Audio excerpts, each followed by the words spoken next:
Bom, meu nome é Alana e eu vou falar para que precisamos da água. A água é de muita importância para várias e várias coisas, principalmente para o nosso desenvolvimento humano, porque ela é a base da agricultura, abastece as indústrias, permite a sobrevivência dos seres vivos, equilibra e conserva a biodiversidade, regula o clima do planeta, regula a temperatura do nosso corpo, faz parte da composição de nossas células, tecidos e órgãos. E além de abastecer nossas casas para uso higiênico, como lavar as mãos e tomar banho, que é de grande importância nessa pandemia, e o uso doméstico. O tratamento de água é um longo processo pelo qual a água passa até atingir as condições de uso que atendem às necessidades da população, independente da sua função. O processo de tratamento de água começa desde a captação em rios, lagos ou poços, pois é fundamental principalmente para a saúde da população. Isso acontece com frequência, pois a água das manâncias estão contaminadas por vírus, bactérias, impurezas, capazes de disseminar essas doenças que são abaixo. Cada município adota diferentes técnicas para realizar seu tratamento de água. A captação de água acontece em postos de tratamento, quando é mais simples e só precisa da adição de flúor para evitar cárie nos dentes e o cloro para matar micro-organismos. Já na captação de rios e lagos, ela precisa passar pelo ETA, que é a Estação de Tratamento de Água. ETA é uma sigla para Estação de Tratamento de Água. Nesse processo de tratamento, a água ela fica livre de qualquer tipo de contaminação, evitando assim a transmissão de doenças. A água ela passa por um total de 6 etapas, que são oxidação, coagulação e floculação, decantação, filtração, desinfecção, fluoretação, que vão ser faladas ao longo do vídeo. No primeiro processo, que é o de oxidação, basicamente se mistura o cloro na água para oxidar metais pesados presentes, que seria o ferro e o manganês. Já na coagulação e flocutação, a água é misturada com sulfato de alumínio ou sulfato de cal vivo, que ajudam a formar flocos gelatinosos em que vão unir impurezas e facilitam com que essas impurezas fiquem abaixo da água e seja removida com facilidade. Decantação. A decantação é um método de separação de misturas heterogêneas do tipo sólidos e líquidos que formam duas fases, onde o sólido não está dissolvido no líquido, e do tipo líquidos immiscíveis, que não estão solubilizados. Além disso, é preciso que os componentes tenham diferentes densidades para que no momento do repouso o mais denso vá para o fundo do recipiente e o outro flutue. O processo de decantação de misturas líquidas e sólidas é preciso de um recipiente para deixá-la em repouso até que o mais denso vá para o fundo e o menos denso flutue. Nesse momento, vai ser aplicado o método de sifonação para retirar o líquido que está na parte superior da mistura, a fim de concluir a separação dos dois componentes. Já o processo de decantação de misturas formadas por dois líquidos é utilizado o equipamento chamado funil de bromo, onde é colocada a mistura em repouso até que o líquido com maior densidade vá para o fundo do funil e o menor vai para cima. Após esse processo, a válvula do funil de bromo ela abre para que o líquido mais denso vá para o recipiente chamado beck.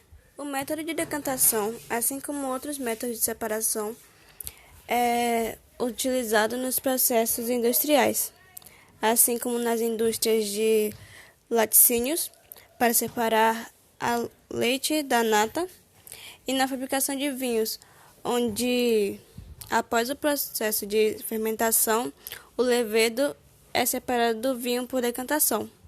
E nas estações de tratamento de água e esgoto, que também utilizam o processo de sedimentação em diversas etapas no processo de decantação, a fim de retirar as impurezas presentes nos fluxos de água. Filtração.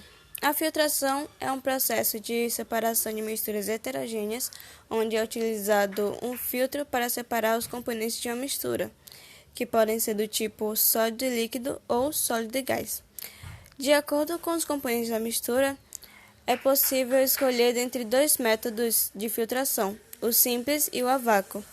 Na filtração simples, a mistura é despejada sob o filtro e ele irá reter o sólido.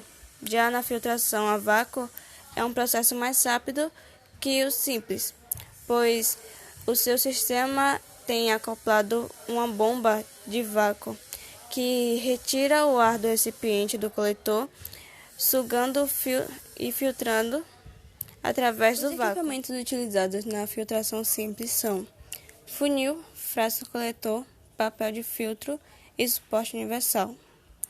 Já na filtração a vácuo é usado o funil de Buchner, o Kitasato, papel de filtro e bomba a vácuo. O processo de filtração simples é um processo utilizado no dia a dia de qualquer pessoa, no momento em que faz o café, onde utiliza-se um filtro acima do recipiente para separar o pó do café do líquido. Assim, todos os dias as pessoas fazem o seu café. O processo de filtração a vácuo coloca-se o papel de filtro sem dobrar no funil de Buchner, que é posto sobre o Kitasato. O Kitasato, por sua vez, é acoplado a uma mangueira, uma trompa de água que arrasta parte do ar da parte inferior do Kitasato, criando uma região de baixa pressão dentro dele. Assim, quando passamos a mistura pelo funil de Buchner, ela é submetida a uma sucção em razão da diferença de pressão. O processo de filtração é um método usado com o intuito de obter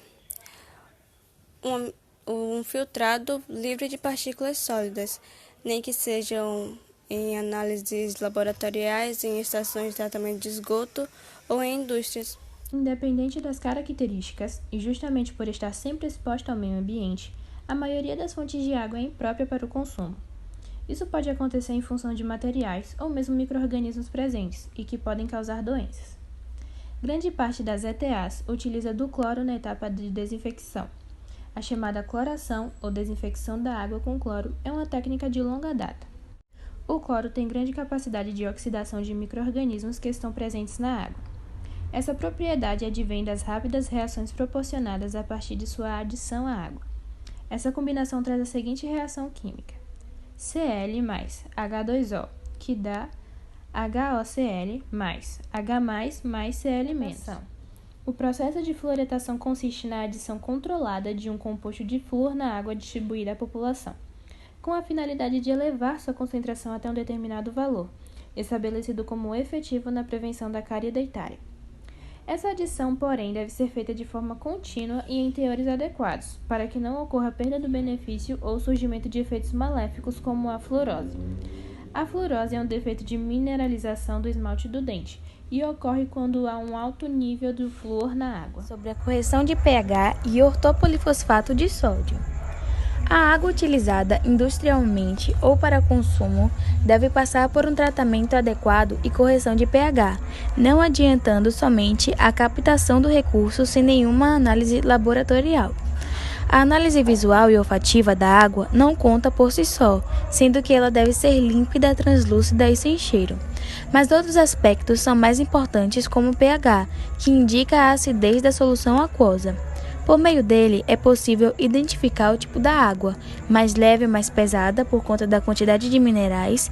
Isso também depende do lugar onde o recurso foi extraído. Águas de superfícies de lagoas, rios, ribeirões e represas.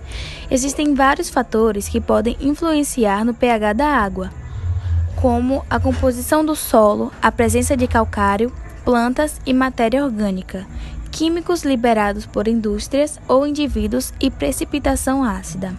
Com a análise correta, é possível verificar os componentes presentes na água bruta, como bicarbonatos, cálcio, sulfatos, cloretos, fluoreto, estrôncio, sódio, magnésio e potássio, aliada à necessidade de cada serviço industrial. Agora, o ortopolifosfato de sódio. O ortopolifosfato água é um produto usado para realizar a retirada de elementos que estejam incrustados no encanamento, que podem ocasionar corrosão, mudança na cor da água e turbidez. Assim sendo, o ortopolifosfato água, quando utilizado corretamente e na dosagem certa, consegue fazer com que a água volte a ser salubre e com total qualidade para ser consumida. Tipos de água. Mineral. Vem de fontes naturais ou artificiais. A água mineral, ela tem propriedades terapêuticas, por suas características químicas, físicas ou químicas físicas. Própria para o consumo, possui uma grande quantidade de minerais oriundos da natureza. A água mineral, ela está no subsolo, em grandes profundidades, ou seja, sem a presença de poluentes. Totalmente natural e benéfica para o ser humano. Potável. A água potável é toda a água própria para o consumo. A água é um líquido incolor, inodoro, sem cheiro, insípida, sem sabor e insossa, sem sal, essencial para a sobrevivência humana. Deve ter certa quantidade de sais minerais dissolvidos, que são importantes para a saúde. Além disso, ela deve estar livre de materiais tóxicos e micro-organismos, como bactérias, protozoários e etc. Água salgada. A água salgada é aquela rica em sais dissolvidos, principalmente o cloreto de sódio. Esse tipo de água é encontrado nos mares e oceanos e compõe cerca de 97,5% de todo o total de água existente na Terra. A água destilada é aquela que é produzida em laboratórios com o uso de um destilador. A principal função desse aparelho é retirar os sais da água, deixando-a pura, sem nenhuma substância dissolvida. Sua utilização é frequente em laboratórios, na fabricação de medicamentos e em baterias de carro. Além disso, alguns pesquisadores defendem também a sua ingestão. As fontes de água são elas: águas superficiais, que são aquelas que são encontradas em rios e lagos principalmente; a dessalinização da água, que são aquelas que são retiradas do mar; águas subterrâneas, como aquíferos e mananciais; a captação de água da chuva, e entre outros. Os resíduos domésticos não só nos trazem grande dor de cabeça, mas também nos trazem inúmeras doenças. Esses resíduos são gerados em nossas casas por nós mesmos, que é chamado de lixo domiciliar, doméstico ou residencial. Eles são divididos em dois: os compostos por materiais orgânicos, como restos de alimentos e dejetos humanos, e por materiais inorgânicos, que são as embalagens de vidros, plásticos e papéis.